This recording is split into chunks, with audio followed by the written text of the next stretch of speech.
میں مثال دیتا ہوں، کس بندے کو نہیں پتا کہ میں نے رزق حلال کا اہتمام کرنا ہے، اور حرام کی روزی کھانے والا اپنے پیٹ میں دوزخ کے انگارے بھر رہا ہے؟ ہر بندے کو پتا ہے، لیکن فرق کہاں آتی ہے؟ یا ایک طرف اس کا لالچ ہے کہ پیسہ کماؤ، چھوڑو لال حرام کے چکروں کو، اور ایک طرف اللہ کا حکم ہے، ایمان کا تقاضا ہے۔ یہی تو بندے کا پتہ چلتا ہے کہ وہ ایمان کے تقاضے پہ لبیک کہتا ہے یا اپنی خواہش کے آگے جھک جاتا ہے۔ یہیں پر تو بندے کے ایمان کی آزمائش ہوتی ہے اور ایمان کی فرق ہوتی ہے۔ سامنے محترم، تو اللہ رب العزت نے یہاں پر یہ واضح فرما دیا کہ ایمان والو، تمہیں صرف یہ کہنے پر نہیں چھوڑ دیا جائے گا کہ ہم مومن ہیں، بلکہ اللہ تعالیٰ نے جیسے پہلے ایمان والوں کو پرکھا تھا، ویسے ہی اللہ تعالیٰ تمہیں بھی پرکھے گا۔ اگر تمہاری زندگی میں کوئی آزمائش آئے اور اس آزمائش میں تم اپنے رب کی رضا کے طالب رہو، اس آزمائش میں تم اپنے ایمان کو اور آخرت کو ترجیح دینے والے رہو، تو اس کا مطلب یہ ہے کہ اللہ نے تمہارے ایمان کے دعوے کو قبول کر لیا ہے۔ اگر بندہ یہ کرے کہ میں ہوں تو مومن، لیکن میں حرام نہیں چھوڑ سکتا کیونکہ یہ حالات کا تقاضا ہے، میں ہوں تو مومن لیکن میں صبح اٹھ کے نماز نہیں پڑھ سکتا کیونکہ میں نیند نہیں چھوڑ سکتا، میں ہوں تو مومن لیکن میں مسلمان بھائی کی مدد نہیں کر سکتا، اس میں میرا یہ نقصان ہوگا، تو پھر اس نے ایمان کا دعویٰ کیا ہے، ایمان کے تقاضوں پر اور ایمان کی آزمائش پر وہ پورا نہیں سکتا۔ سامعین محترم، یہاں پر جو لفظ فتنہ آیا، وَلَقَدْ فَتَنَّا الَّذِينَ مِن قَبْلِهِمْ، قرآن مجید میں اسی فتنے کی مختلف صورتوں کو بیان کیا۔ ایک مقام پر فرمایا نَبْلُوكُمْ بِالشَّرِّ وَالْخَيْرِ فِتْنَةً وَإِلَيْنَا تُرْجَعُونَ، اے لوگ ہم تمہیں آزماتے ہیں، کبھی اچھے حالات کے ساتھ اور کبھی برے حالات کے ساتھ۔ نبلوکم بالشر والخیر فتنہ، یہ تمہاری پرکھ ہے، اچھے حالات تمہاری پرکھ ہے، سخت حالات تمہاری پرکھ ہے۔ نبلوکم بالشر والخیر فتنہ وإلینا ترجعون، اور یاد رکھو تمہیں ایک دن ہماری بارگاہ میں پلٹا دیا جائے گا، تمہیں ایک دن ہماری بارگاہ میں واپس بھیج دیا جائے گا۔ اب یہاں پر آپ غور فرمائیں کہ یہاں پر یہ بات فرمائی گئی کہ بندے کی زندگی میں جو اچھے یا برے حالات آتے ہیں، دیکھیں بندے کو اپنا دائرہ کار سمجھ لینا چاہیے کہ میرا اختیار کہاں تک ہے، میرا اختیار کا دائرہ کار کیا ہے۔ انسان کی ایک حد ہے، مثلا جب ایک مریض سیریس ہوتا ہے تو ڈاکٹر اس پہ زیادہ توجہ کرتا ہے، اس کی حالت اور بگڑتی ہے، ڈاکٹر اور اس پر توجہ کرتا ہے، لیکن جب اس بندے کی روح نکل جاتی ہے تو ڈاکٹر اسے چھوڑ دیتے ہیں۔ اس کا مطلب یہ ہے کہ انسانی دائرہ کار جو ہے نا، وہ ایک مریض کا علاج کرنے کی تو اللہ نے اسے استطاعت دی ہے، لیکن جو دنیا سے چلا گیا ہے انسان اسے واپس نہیں پلٹا سکتا۔ تو اب ایک ڈاکٹر، ایک طبیب اس پر تو سوچ سکتا ہے کہ یار یہ مریض کا میں علاج کیوں نہیں کر سکا، لیکن وہ اس پر نہیں سوچے گا کہ میں نے مردے کو زندہ کیوں نہیں کر لیا، کیونکہ یہ اس کا دائرہ کار نہیں ہے۔ انسان جو ہے اگر یہ اپنے دائرہ کار کو سمجھ لے کہ میرا دائرہ کار کیا ہے، میرا اختیار کہاں ہے، تو اس کی بہت سی پریشانیاں اپنے آپ حل ہو جاتی ہیں۔ انسان کا دائرہ کار کوشش کرنا ہے، کوشش کرنا، نتائج اس کے ہاتھ میں نہیں ہے، اس کے ہاتھ میں نتیجے نہیں ہیں، اور نتیجوں کا ذمہ دار اللہ تعالیٰ نے اپنے انبیاء کرام کو بھی نہیں ٹھہرایا تھا۔ انبیاء کرام کی ذمہ داری بھی یہ نہیں تھی کہ تم نے لوگوں کو لازمی مسلمان کرنا ہے۔ انبیاء کرام کا کام بھی یہ تھا فَهَلْ عَلَى الرُّسُلِ إِلَّا الْبَلَاغُ، ہمارے رسولوں پر صرف یہ ہے کہ انہوں نے اللہ کا پیغام پہنچا دینا ہے۔ اللہ کا پیغام پہنچا دیا، اگلا بندہ مان لے وہ پھر بھی کامیاب ہے، نہ مانے وہ پھر بھی کامیاب ہے۔ یہ دائرہ کار ہے انبیاء کرام۔ زندگی میں اللہ تعالیٰ نے انسان کو یہ اختیار تو نہیں دیا کہ تم ایسی چیزیں کھاؤ کہ تمہاری صحت کا بیڑا غرق ہو جائے۔ انسان تو احتیاط ہی کر سکتا ہے نا۔ اللہ نے اس کو جو زندگی دی ہے، جو وجود کی نعمت دی ہے، اس کی حفاظت کرنے کے لیے کوشش تو کر سکتا ہے، اسے کرنی چاہیے۔ لیکن اگر پوری کوشش کے باوجود پھر وہ کسی بیماری میں مبتلا ہو جائے، اس کا اپنے کوئی مداخلت نہ ہو، اپنی طرف سے وہ پوری کوشش کرے، لیکن پھر وہ کسی بیماری میں آ جائے، تو اس کا مطلب یہ ہے کہ ان حالات میں اللہ اپنے بندے کو پرکھ رہا ہے کہ کیا یہ صرف اچھی صحت کے ساتھ ہی مجھ سے خوش تھا یا آپ بھی مجھ سے خوش ہے؟ یہ چوری کھانے والا مجنون ہے یا میرے ہاتھ میں اپنے آپ کو بیچ چکا ہے؟ یہ انسان کی پرکھ ہے۔ اور یہاں پر اللہ تعالیٰ نے دونوں حالات کو آزمائش کہا ہے، نبلوکم بالشر والخیر فتنہ۔ اس کا مطلب یہ ہے کہ صرف سخت حالات ہی بندے کی آزمائش نہیں ہوتے، اچھے حالات بھی بندے کی آزمائش ہوتے ہیں۔ اور اہل معرفت کہتے ہیں کہ برے حالات کی آزمائش آسان ہوتی ہے۔ جب ایک بندہ بیمار ہوتا ہے نا، اللہ کو یاد کر لیتا ہے، بالخصوص جب ڈاکٹر جواب دے دے تو بڑے خلوص سے اللہ کو یاد کر لیتا ہے، لیکن جب وہ تندرست ہوتا ہے تو اس وقت اللہ کو یاد کرنا اتنا آسان نہیں ہوتا جتنا بیماری میں یاد کرنا آسان ہوتا ہے۔ حالات دونوں قسم کے ہوں، آزمائش ہے، لیکن اچھے حالات کی آزمائش برے حالات کی آزمائش سے بھی سخت ہوتی ہے۔ اللہ فرماتا ہے ہم تمہیں کبھی اچھے حالات سے آزماتے ہیں اور کبھی برے حالات سے آزماتے ہیں۔ نبلوکم بالشر والخیر فتنہ۔ کبھی ایسا ہوتا ہے کہ ایک بندہ اس نے کوئی خاص محنت نہیں کی، وہ کوئی عام سا کاروبار کر رہا تھا، اور رزق جو ہے نا، رزق یہ میرے رب کا راز ہے، اس کا دار و مدار انسانی عقل پر نہیں ہے، انسانی دانش پر نہیں ہے، یہ میرے رب کا راز ہے۔ وہ جب کوئی کرم کرنا چاہتا ہے تو خود ہی سارے راستے کھول دیتا ہے۔ اب ایک بندے نے اتنی محنت تو نہیں کی، لیکن خدا نے اس پہ دروازے کھول دیے، تو یہ بھی اس کی آزمائش ہے، یہ بھی اس کی پرکھ ہے کہ وہ ان اچھے حالات میں اللہ کو یاد کرتا ہے یا اللہ کو یاد نہیں کرتا۔ جن بندوں کو اللہ تعالیٰ اچھے حالات دے، عزت دے، عظمت دے، وقار دے، آسائشیں دے،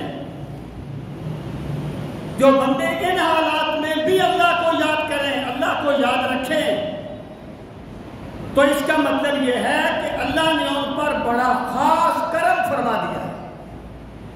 حالت کیا ہوتی ہے؟ جب بندے پہ غربت طاری ہو تو یہ اللہ کو بہت یاد کرتا ہے، اور جب اللہ تعالیٰ اس پہ کرم فرما دیتا ہے تو وہ یہ سمجھتا ہے کہ بس یہ سارا کچھ میری اپنی محنت کا نتیجہ ہے، اور وہ اللہ تعالیٰ کو بھول جاتا ہے۔ قرآن مجید میں ایک بندے کا ذکر کیا گیا، یہ یعنی بندہ سے اگرچہ اس کا پس منظر تو ایک آیت ہوتی ہے، ایک بندہ ہوتا ہے نا خاص، تو اس کا پس منظر ہوتا ہے، لیکن حکم عام ہوتا ہے۔ آپ کہیے یہ انسانی نفسیات سے خطاب ہے۔ اللہ پاک نے فرمایا وَمِنْهُمْ مَنْ عَاهَدَ اللَّهَ لَئِنْ آتَانَا مِنْ فَضْلِهِ لَنَصَّدَّقَنَّ وَلَنَكُونَنَّ مِنَ الصَّالِحِينَ، کہ لوگوں میں سے کوئی وہ ہے وہ اللہ سے عہد کرتا ہے، پروردگار مجھے مال دے میں تیری راہ میں صدقہ کروں، مجھے مال دے میں تجھے تیری بندگی میں بہت مبالغہ کروں گا، بہت نیک بن جاؤں گا۔ اب اللہ پاک فرماتا ہے لَنَصَّدَّقَنَّ وَلَنَكُونَنَّ مِنَ الصَّالِحِينَ فَلَمَّا آتَاهُم مِّن فَضْلِهِ بَخِلُوا بِهِ، جب اللہ اس بندے کو دے دیتا ہے اپنے فضل سے، بندے کی محنت سے نہیں، اپنے فضل سے، بیڑے بندے کی محنت سے پار نہیں ہوتے، میرے رب کے فضل سے پار ہوتے۔ یہ الگ بات ہے کہ بندہ محنت بھی رب کے فضل سے کرتا ہے، اس سر کو یہ رتبہ بھی تیرے در سے ملا ہے، اور حق یہ ہے کہ یہ سر بھی تیرے در سے ملا ہے، اور لوگوں کو ملا ہے تو مقدر سے ملا ہے، اور مجھ کو تو مقدر بھی تیرے در سے ملا ہے۔ بندے کو سب کچھ مولا کے در سے ملتا ہے، لیکن اللہ فرماتا ہے جب اللہ اسے دے دیتا ہے اپنے فضل سے، پھر کیا ہے؟ بخیلوا بہ، پھر وہ بخیل بن جاتا ہے، پھر وہ اللہ کی بارگاہ سے منہ موڑ لیتا ہے، اللہ کی ذات سے اعراض کر لیتا ہے۔ یہ بندے کا ایک نفسیاتی مسئلہ ہے جسے اللہ نے بیان کرنا ہے۔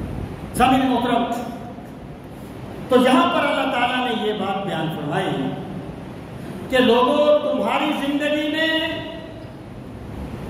جو اچھے اور برے حالات آتے ہیں، ایک بات یاد رکھنا، اس زندگی میں بندے کو جو کچھ بھی ملتا ہے بطور آزمائش کے ملتا ہے، بطور پرکھ کے ملتا ہے۔ یہاں جتنے اختیارات ہیں بندے کے پاس، یہ مال، یہ دولت، یہ اسباب، یہ احباب، یہ منصب، یہ سارے کے سارے اس امتحان کے پرچے ہیں جو میرا رب اپنے بندے کا لے رہا ہے۔ کل میں ہستی سے تو برا ہے مانند احباب، اس زیاں خانے میں تیرا امتحان ہے زندگی۔ یہ زندگی میں اللہ بندے کو پرکھ رہا، اس دنیا میں بندے کو جو کچھ بھی ملتا ہے اللہ کی طرف سے آزمائش ہوتی ہے۔ اس کا یہ مطلب نہیں ہے کہ اللہ اس سے راضی ہے تو اس نے دیا ہے۔ ممکن ہے اللہ اس سے راضی ہو، ممکن ہے اللہ راضی نہ ہو۔ اگر کسی کو نہ ملے اس کا یہ مطلب نہیں ہے اللہ اس سے ناراض ہے، ممکن ہے اللہ اس سے راضی ہو اور اللہ اس کی پرکھ کر رہا ہو۔ یہاں جو کچھ بھی ملتا ہے بطور امتحان کے ملتا ہے، بطور پرکھ کے ملتا ہے، اور آخرت میں جو کچھ بھی ملے گا وہ بطور انعام کے ملے گا، وہ اللہ کے راضی ہونے کی علامت ہوگا۔ یہ اللہ کے راضی ہونے کی علامت نہیں ہے۔ یہاں پر سارے امکانات ہوتے ہیں۔ مثلا جب رسول کریم صلی اللہ تعالیٰ علیہ وآلہ وسلم نے لوگوں کو دعوت دی، آپ نے فرمایا میں تم پر ایک ایسا کلمہ پیش کرتا ہوں، اس کو قبول کر لو۔ لوگوں، اللہ تمہیں آخرت سے پہلے دنیا میں بھی بادشاہی عطا فرمائے گا، عرب تمہارے مطیع ہو جائیں گے اور عجم تمہیں خراج دیا کرے گا۔ پھر وہ وقت آیا جب کیسر و کسریٰ کے خزانے مسلمانوں کی مسجدوں میں تقسیم ہوا کرتے تھے۔ ان لوگوں کے قدموں میں آ گئے تھے. یہ اللہ کا انعام تھا, یہ اللہ کا انعام تھا. لیکن دولت سرکش اور باغی کے پاس بھی آ جاتی ہے. اللہ پاک نے فرمایا ان قارون کان من قوم موسیٰ فبغى علیہم. قارون قوم موسیٰ میں سے تھا, اس نے بغاوت کی تھی ان کے خلاف. وآتیناہ من الکنوز ما ان مفاتحہ بالعصبۃ اولی القوہ. ہم نے اسے اتنی دولت دی تھی قارون کو کہ اس کے خزانوں کے چابیوں کا گچھا اٹھاتے ہوئے 20-25 نوجوانوں کی کمر دوری ہو جایا کرتی تھی. باغی ہے نا اللہ کا, نافرمان ہے نا, دولت اس کو بھی ملی ہوئی ہے. اس دنیا میں جو کچھ ملتا ہے یہ بطور پرکھ کے ہوتا ہے, بطور آزمائش کے ہوتا ہے. اچھے حالات ہو یا برے حالات, یاد رکھنا جو خدا صحت کے بعد بیماری دے سکتا ہے وہ بیماری کے بعد صحت بھی دے سکتا ہے. جو گداگروں کو تخت شاہی پہ بٹھا سکتا ہے وہ بادشاہوں کے ہاتھ میں کشکول بھی دے سکتا ہے. یہ میرے رب کی قدرت ہے. تو بندے کو جو کچھ بھی ملے نا, بندہ اس پہ تکبر نہ کرے, بندہ کبھی حالات سے مایوس نہ ہو, بندہ کبھی ہمت نہ ہارے, بندہ کبھی تکبر نہ کرے, بلکہ وہ یہ سمجھے یہ میرا رب مجھے آزما رہا ہے, میرا خدا میری آزمائش کر رہا ہے, میری پرکھ کر رہا ہے. جب یہ سوچ بدل جائے نا, جب بندہ ملکیت کا تصور ختم کر کے آزمائش کا تصور لے آئے, جو قرآن نے دیا, جو قرآن نے دیا نا کنسیپٹ پرکھ ہے. جب بندہ ملکیت کا تصور ختم کر دے اور آزمائش کا عقیدہ لے آئے تو پھر اس کی میں مر جاتی ہے, پھر اس کی تکبر کی نفسیات ختم ہو جاتی ہے. اگر بندہ جب یہ کہتا ہے نا کہ جناب یہ پلازا میرا ہے, یہ مارکیٹ میری ہے, تو میں جو ہے نا یہ احساس برتری ہے. اور پھر زبانی جمع خرچ نہیں, دل سے ماننا اس چیز کو کہ اللہ تعالیٰ نے مجھے یہ چیز بطور امانت دی ہے, مالک میرا رب ہے اور میرا خدا مجھے آزما رہا ہے. کہیں میں یہ منصب پا کے متکبر تو نہیں ہو گیا, کہیں میں غریبوں کا حق تو نہیں مارنے لگا, کہیں میں انسان کی تذلیل تو نہیں کرنے لگا, کہیں میں اللہ کے بندوں پہ ظلم تو نہیں کرنے لگا. یہ فرق ہے. نبلوکم بالشر والخیر فتنہ. آگے فرمایا وَإِلَيْنَا تُرْجَعُونَ. لوگوں دنیا میں تو تمہارے پاس اختیار ہے نا, اور تمہارے پاس زبان بھی ہے, ہم نے تمہیں سوچ بھی دی ہے, بڑا بول لیتے ہو, اپنے باطل کو بھی حق ثابت کر لیتے ہو, کمزور بندے کے حق کو باطل ثابت کر دیتے ہو. دلائل تمہارے پاس ہیں, لوگ تمہارا ساتھ دیتے ہیں, لیکن ایک دن آئے گا جب بولتی زبانیں گنگ ہو جائیں گی. وَخَشَعَتِ الْأَصْوَاتُ لِلرَّحْمَنِ فَلَا تَسْمَعُ إِلَّا هَمْسًا. اللہ کے جلال کی وجہ سے سوائے سانسوں کے کوئی آواز نہیں آئے گی, آوازیں خاموش ہو جائیں گی. لوگوں کا بھی اس دن کو بھی یاد رکھا کرو, وہ دن بھی تم پہ آنے والا ہے. فرمایا وَإِلَيْنَا تُرْجَعُونَ. اور پھر ایک دن آئے گا جب تمہیں ہماری بارگاہ میں واپس پلٹا دیا جائے گا. جب بندے کو یہ ہے قرآن مجید کا اصول, ایک حقیقت کو بیان کیا اور پھر اس پہ عمل کرنے کا نفسیاتی طور پر اس کی ترغیب دی. وَإِلَيْنَا تُرْجَعُونَ. اور ہماری بارگاہ میں تم پلٹائے جاؤ گے.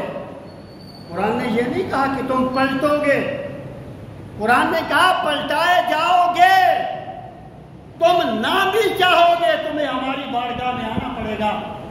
تو یہ ہے وہ فتنے کی ایک صورت. اب دیکھیے دوسرے مقام پر فرمایا اللہ تعالیٰ نے انما اموالکم واولادکم فتنہ، پھر وہی لفظ فتنہ ہے، وَلَقَدْ فَتَنَّا الَّذِينَ مِن قَبْلِهِمْ نَبْلُوكُمْ بِالشَّرِّ وَالْخَيْرِ فِتْنَةً انما اموالکم واولادکم فتنہ، پھر وہی فتنہ ہے۔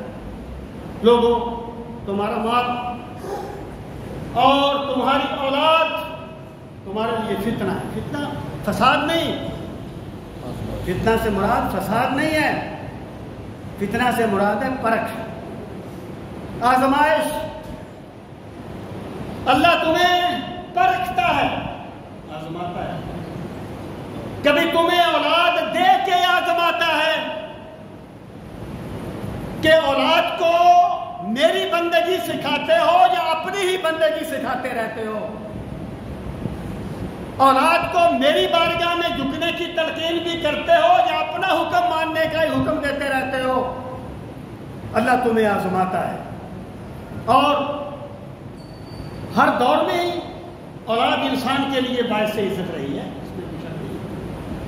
لیکن زمانہ جاہلیت میں جب جنگیں ہوتی تھی قبیلوں سے، اس وقت تو بیٹے اور بڑی نعمت تصور کیے جاتے تھے۔ تو اللہ پاک نے فرمایا کہ جو تمہاری اولاد ہے نا، اسے یہ نہ سمجھ لینا کہ میرا خدا مجھ سے بڑا راضی ہے اس لیے اس نے مجھے اتنی اولاد دے دی۔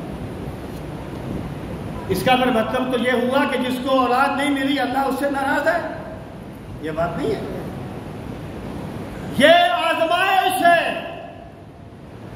کسی کو خدا دے کے آزماتا ہے، کسی کو نہ دے کے آزماتا ہے،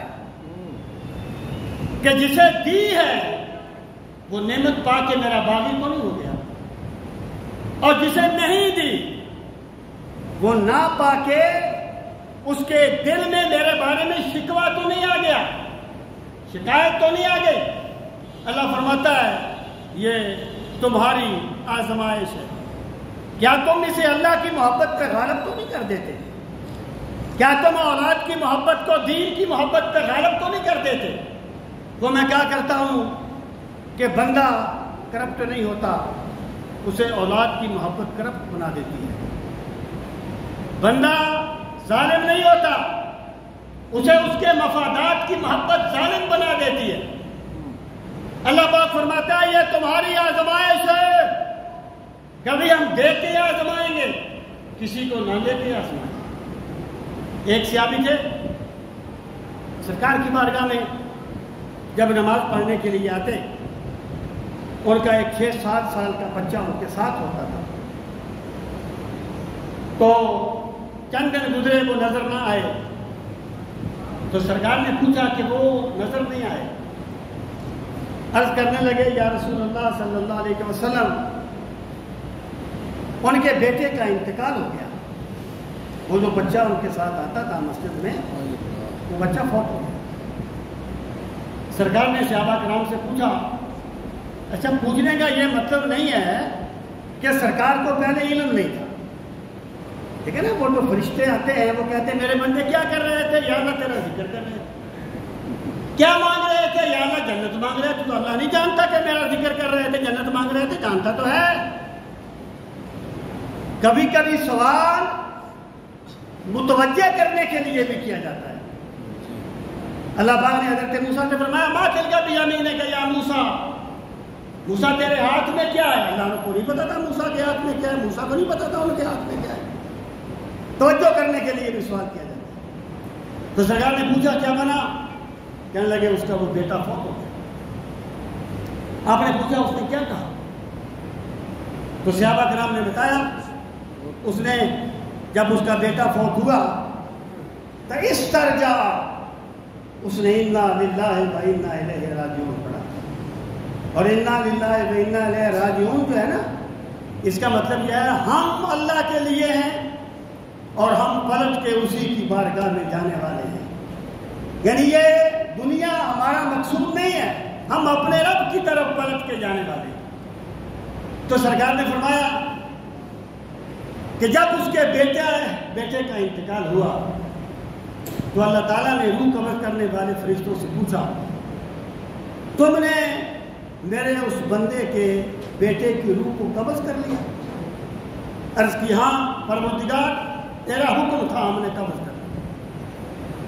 تم نے اس بندے کے دل کے پھل کو چھین لیا؟ عرض کی ہاں مالک چھین لیا۔ تو اس میرے بندے نے کیا کہا؟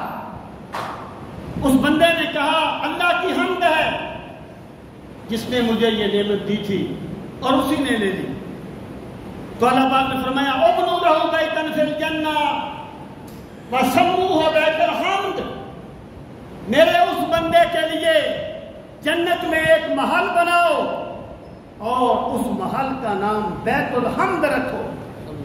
جو اس نے اس وقت حمد کی ہے نا جب بندے کے دل کی دنیا اتر جاتی ہے، اس کی وجہ سے اس کے لیے بیت الحمد بنا دو۔ یہ ہے اولاد کی آزمائش۔ اللہ تعالیٰ مختلف صورتوں میں آزماتا ہے۔ وہ حضرت خنسا رضی اللہ تعالیٰ عنہ زمانہ جاہلیت کی بہت بڑی شاعرہ تھی، بہت بڑی شاعرہ۔ ایک اوقاف کے میلے میں حضرت حسان بن ثابت نے ایک شعر پڑھے۔ انہوں نے کہا تھا حسان تمہارے اس ایک شعر میں 7 غلطیاں ہیں، اور پھر انہوں نے غلطیاں گن کے بتائی تھی۔ اتنے بڑے شاعر تھی وہ خنسا۔ اور عورت دل کے اعتبار سے نا مرد سے زیادہ رقیق القلب ہوتی ہے، یعنی عورت جو ہے وہ رقیق القلب ہوتی ہے نسبتاً عمومی طور پر۔ اس کا ایک بھائی فوت ہو گیا تھا، حضرت خنسا کا ایک بھائی فوت ہو گیا زمانہ جاہلیہ، شاعرہ بھی تھی۔ ہوتا یہ ہے کہ جب کسی بندے پہ کچھ بیتتا ہے نا تو جذبات سب کے ہوتے ہیں، بیان کا طریقہ کسی کسی کے پاس ہوتا ہے۔ یہ الگ بات کہ تعمیر نہ ہونے پائیں ورنہ ہر دل میں کچھ تاج محل ہوتے ہیں، یہ بیان کے طریقے کسی کسی کے پاس ہوتے ہیں۔ تو خنسا بھائی فوت ہو گیا، کوئی چھوٹا صدمہ تو نہیں ہے۔ اور پھر شاعرہ اتنی بڑی، انہوں نے جناب مرثیے لکھے اپنے بھائی کے، تو ان کے بارے میں کہا جاتا تھا کہ خنسا نے اپنے بھائی کے جو مرثیے لکھے ہیں نا انہیں سن کر پتھر بھی رو پڑتے ہیں۔ یہی خنسا تھی جب ایک جنگ میں ان کے 4 بیٹے گئے میدان جہاد میں، سیدنا عمر فاروق کے زمانے میں 4 بیٹے گئے، کہنے لگی سنو اب بیٹے اور ماں کی محبت کو بیان کرنے کی چیز تو نہیں ہے، اس پر دلیل دینے کی ضرورت تو نہیں ہے۔ اور ایک نہیں 4 تھے، 4 کے 4 بھیج دیے، اور کہنے لگی سنو اللہ کے دین کے لیے جا رہے ہو، پشت نہ دکھانا، سینہ تان کے لڑنا۔ اگر تم میں سے کسی کی پشت پر میں نے کوئی تیر یا تلوار کا نشان دیکھا تو یاد رکھنا میں تمہیں اپنا دودھ اسے معاف نہیں کروں گی۔ 4 بیٹے گئے، چاروں کے چاروں شہید ہو گئے۔ حضرت خنسا کو پتہ چلا، انہوں نے ایک جملہ کہا الحمدللہ الذی وفقنی ھذا، میرے اس رب کی حمد ہے جس نے مجھے 4 شہیدوں کی ماں بنایا ہے۔ بھائی جب موقع آئے، کوئی موقع آئے، تو جس بندے کی اولاد کی محبت نے اسے اللہ سے غافل نہ کیا وہ پرکھ میں کامیاب ہو گیا، اور جس بندے کی اولاد کی محبت نے اسے اللہ سے دور کر دیا ہے وہ زندگی کی اس پرکھ میں ناکام ہو گیا۔ انما اموالکم واولادکم فتنہ، اور تمہارا مال بھی تمہارے لیے آزمائش ہے۔ کیا مطلب؟ اگر کسی بندے کو بہت مال مل گیا ہے تو بندوں کی یہ کمزوری ہے، آج سے نہیں، یہ انسانی جبلت ہے۔ بندوں نے ہمیشہ مال و دولت کی بنیاد پر فیصلے کیے ہیں کہ اس بندے کے پاس مال بہت ہے لہذا اللہ اس سے بڑا راضی ہے، اس بندے کے پاس مال بہت ہے لہذا وہ بڑا نیک ہے۔ لوگوں نے ہمیشہ فیصلے مادیات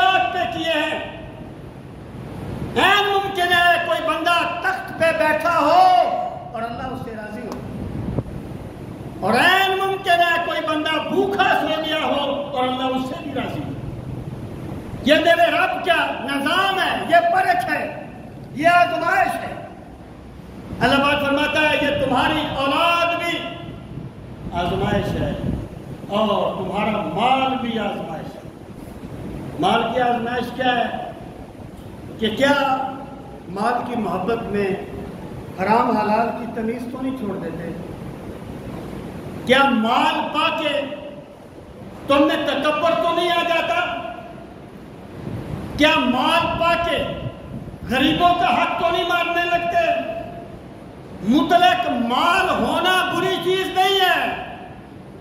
رسول کریم علیہ الصلوۃ والسلام نے فرمایا الدنیا ملعون وملعون من فیہا الا من ابتغی بہ وجہ اللہ. لوگوں، دنیا ملعون ہے اور جو کچھ دنیا میں موجود ہے وہ بھی ملعون ہے. الا من ابتغی بہ وجہ اللہ، مگر وہ چیز جس کے ساتھ بندہ اپنے رب کی رضا کا طالب بن جائے وہ ملعون نہیں ہے. وہ منصب ہو، وہ اولاد ہو، وہ مال ہو، وہ کچھ بھی ہو، اس کا استعمال دیکھا جائے گا. مال حضرت عثمان غنی کے پاس بھی بہت تھا اور حضرت عثمان غنی نے بیر روما کو خرید کر سرکار سے جنتی ہونے کا سرٹیفکیٹ لیا اور مسجد نبوی کی توسیع کر کے سرکار سے جنتی ہونے کا سرٹیفکیٹ لیا تھا. مال جو بندہ اللہ کو راضی کرنے کے لیے استعمال کرے گا، مال اس کے لیے برا نہیں ہوگا، مال اس کے لیے اللہ کی نعمت ہوگی. لیکن بندہ دیکھے تو صحیح کہ جب میں غریب تھا تو میں کیا تھا، اب میں امیر ہوں تو میں کیا ہوں. انما اموالکم واولادکم فتنہ. لوگوں، تمہارا مال بھی آزمائش ہے، تمہاری اولاد بھی آزمائش ہے. فتنہ. اب آگے آ جائیں. فرمایا وَجَعَلْنَا بَعْضَكُمْ لِبَعْضٍ فِتْنَةً أَتَصْبِرُونَ. ہم نے تم میں سے بعض کو بعض کے لیے فتنہ بنا دیا. وہی فتنہ وَلَقَدْ فَتَنَّا الَّذِينَ مِن قَبْلِهِمْ إِنَّمَا أَمْوَالُكُمْ وَأَوْلَادُكُمْ فِتْنَةٌ نَبْلُوكُمْ بِالشَّرِّ وَالْخَيْرِ فتنہ. اب پھر وہی یہاں پر وہی فتنہ کہ ہم بعض کو بعض سے آزمائیں گے. وَجَعَلْنَا بَعْضَكُمْ لِبَعْضٍ فِتْنَةً. ہم نے تم میں سے بعض کو بعض کے لیے فتنہ بنا دیا. فتنہ سے مراد کیا؟ آزمائش. آزمائش. اتصبرون. کیا تم رب کے فیصلے پر صبر کرتے ہو؟ اور وَكَانَ رَبُّكَ بَصِيرًا. اور تیرا رب ہر چیز کو بخوبی دیکھنے والا ہے. مطلب کیا ہے؟ مطلب یہ ہے کہ اس دنیا میں بندہ سوچتا ہے کہ یار اتنا قابل تو میں ہوں، اتنا ماہر تو میں ہوں، اور فلاں منصب اس کو مل گیا جسے بات کرنے کا طریقہ نہیں ہے. فلاں چیز اس کو مل گئی. وہ جو اشفاق صاحب کہا کرتے تھے کہ بندہ چوک پہ کھڑا ہوتا ہے، ایک بندہ گزرتا ہے گاڑی میں، وہ کہتا ہے یار گاڑی دیکھو اور اس کی شکل دیکھو. اللہ کو نہیں پتا میں نے اس کو گاڑی دینی ہے کہ نہیں دینی، تو نے مشورے دینے ہیں اللہ کو. اور بھائی تمہارے بھائی کو اللہ کی جو نعمت ملی ہے وہ تمہارے لیے فتنہ ہے، آزمائش ہے. کیا تم اس کو دیکھ کے خوش ہوتے ہو یا حسد کی آگ میں جلتے ہو؟ جس بندے کو اللہ نے پازیٹو سوچ دے دی کہ کامیابی اس کے بھائی کو ملے، خوشی اسے ہوتی ہے، اس کا مطلب ہے اللہ نے اسے ایمان دے دیا، اللہ نے اسے اس آزمائش میں کامیاب کر دیا ہے. اللہ فرماتا ہے ہم نے تم میں سے بعض کو بعض کے لیے آزمائش بنایا ہے، فتنہ بنایا ہے. وہ اشفاق صاحب کہتے ہیں نا کہ میں نے بابا جی سے پوچھا کہ بابا جی حسد کسے کہتے ہیں؟ تو بابا جی نے کہا بیٹا رب کی تقسیم پہ راضی نہ ہونا حسد کہلاتا ہے. وہ ایک صاحب تھے نا جن کے بارے میں سرکار نے 3 مرتبہ صحابہ سے فرمایا تھا بندہ آئے گا جنتی ہوگا، بندہ آئے گا جنتی ہوگا. تو جب اسے پوچھا گیا کہ تم کون سا ایسا عمل کرتے ہو کہ سرکار نے 3 مرتبہ مجمع میں اعلان فرمایا کہ بندہ جنتی ہے، کون سا ایسا عمل کرتے ہو؟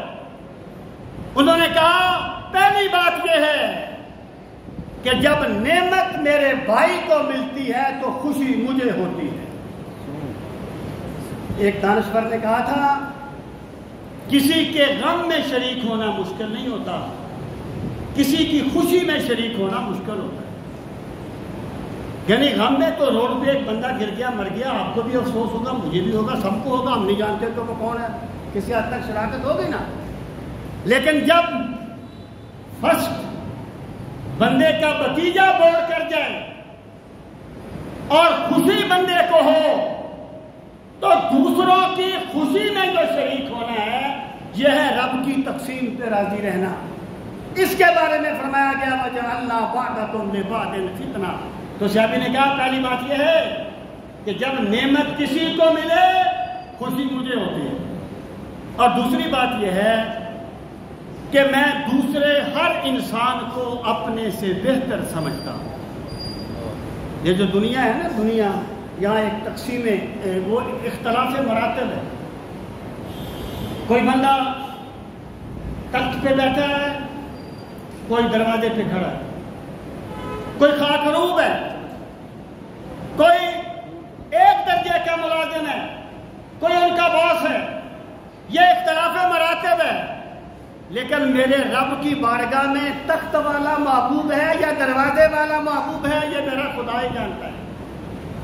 آدم کے کسی روپ کی توہین نہ کر، پھرتا ہے خدا دنیا میں کئی بھیس بدل کر. یہ میرا خدا ہی جانتا ہے کہ وہ کس سے راضی ہے. تو بھائی جب بندے کو یہ ملکہ مل جائے کہ دوسرے کو کامیابی ملے تو اسے خوشی ہو، اس کا مطلب یہ ہے وہ اس پرکھ میں کامیاب ہو گیا ہے جو اللہ تعالیٰ نے اس کی ہے. یہ چند صورتیں میں بیان کر سکا. تو مراد یہ ہے کہ انسان کی زندگی میں یہ جو چیزیں آتی ہیں یہ دراصل انسان کی آزمائش ہوتی ہیں. اللہ تعالیٰ ہمیں اس آزمائش میں کامیاب ہونے کی سعادت نصیب فرمائے، اور اللہ تعالیٰ ہمیں فوز و فلاح سے بھرپور زندگی نصیب فرمائے. وما علینا الا البلاغ المبین.